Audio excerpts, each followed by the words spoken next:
Raise your hand if you've ever been in this situation.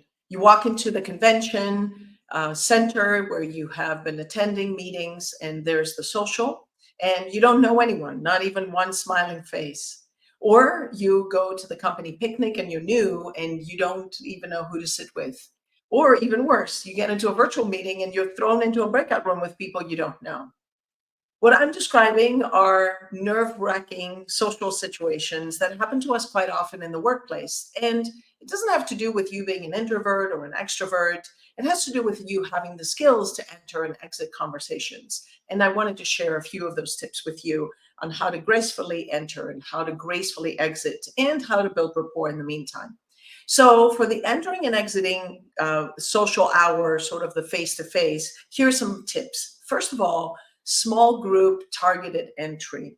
So this happens when you are approaching a group that's already having a conversation. First, you take in information, you're waiting for a pause for someone to make a comment, or you are waiting to pick up on the themes that are being discussed. And when you get a chance, you jump in and you say, those statistics are fascinating. Hi, by the way, my name is Tatiana. So you make a comment and introduce yourself. Then you have the small group stealth entry. The small group stealth entry takes a little bit more strategy because you have to have a sense of what the outer circle, the circle is discussing. And as you step in, you need to give a lot of nonverbals. You're looking around, you're paying attention to what everyone is saying. So when again you wait for a pause in the conversation, you say, hi, my name is Tatiana. I'm new here. Or this is my first conference. Mind if I join you? So it's pleasant, it's polite, but again, it's a little bit more forceful into the smaller group. When you're listening to the comments made or you're listening to one person who's speaking, make sure you listen with your whole body. What do I mean by that? Listen with 110% capacity. Literally lean in, turn your head as if you're paying attention, doing some nodding. I hear you or I see you. That's really interesting. At times, you will ask some, and I'll discuss this in just a little bit, open-ended questions. You may wonder, how do I get out of this? How do I exit? And I always describe the 3 Bs. The first one is bathroom. You can say, if you'll excuse myself, I'm going to use the washroom. The second one is, if you'll excuse me, or does anyone want to pick up a drink from the bar? Does anyone want some water? Or you can break to that.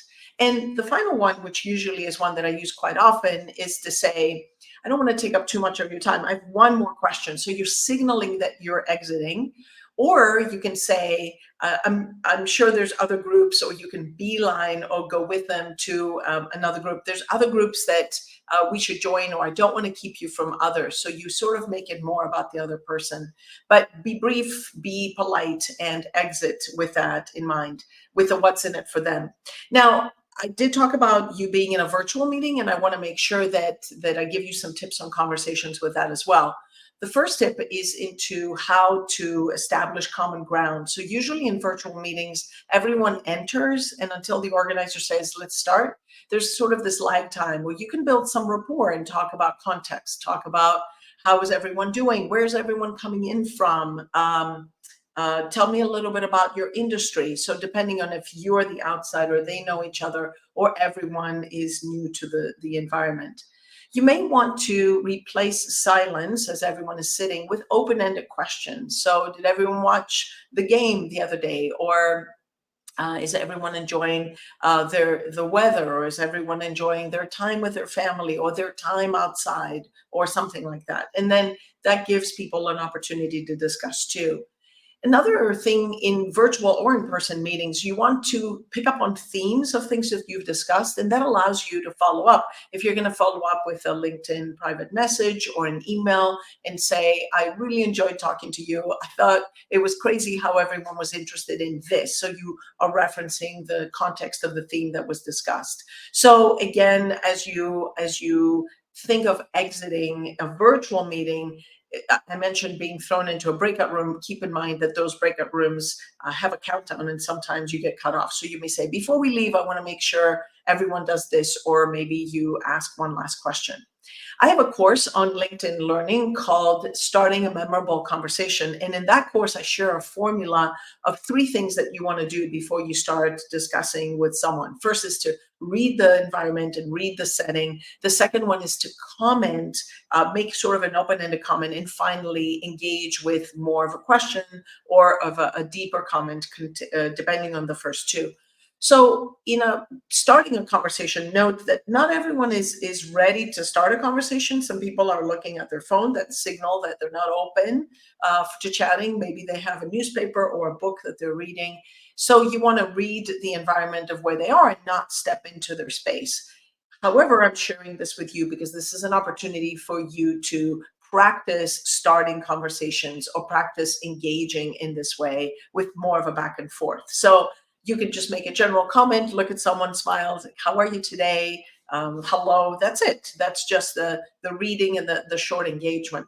When you start with a comment, it should be a comment that's in a general sense. In that course, I specifically reference meeting people that are famous, politicians, or entertainment industry stars. That's always startling. And you want to not sound desperate, but you want to make a comment about the environment or the travel. You may be in an airport, you may be on a bus, any other part of transportation. So I'm taking note here of some of the things that I've written in my newsletter. So you can talk about the comment in a busy coffee shop. You can say, I've never seen such a long line here. Everyone is desperate for caffeine. So that's a comment you connect with after you've read the situation. You see that the person is open. You sort of start up a conversation. Finally, engaging goes to the next level after you make a comment that you can say, do you come here often, or are you traveling far from home? You could say, do you fly off often through this airport? However, any of those comments you could mention. I practice a lot of these in airports, and that's important. Again, practice reading the environment, engaging in some way, verbally or non-verbally, and then asking and mentioning a comment. We'll drop this into the comments here, but there's a link to just one scenario, one skit from that course where a new employee goes to the picnic of the company and bumps into the CEO. So he'd be silly not to engage in this way, and you'll see how he does it really well. So that connects with some of that information. So to close, entering and exiting conversations gracefully takes a little bit of mindfulness, some skill, and some strategy, and a lot of practice. So whether you're at a conference, whether you are in a setting where you don't know many people, keep these conversations, keep them relevant, and stay connected, be confident, keep practicing with all of this information and this important skill. I wish you good luck. Let me know if you have any questions on the content.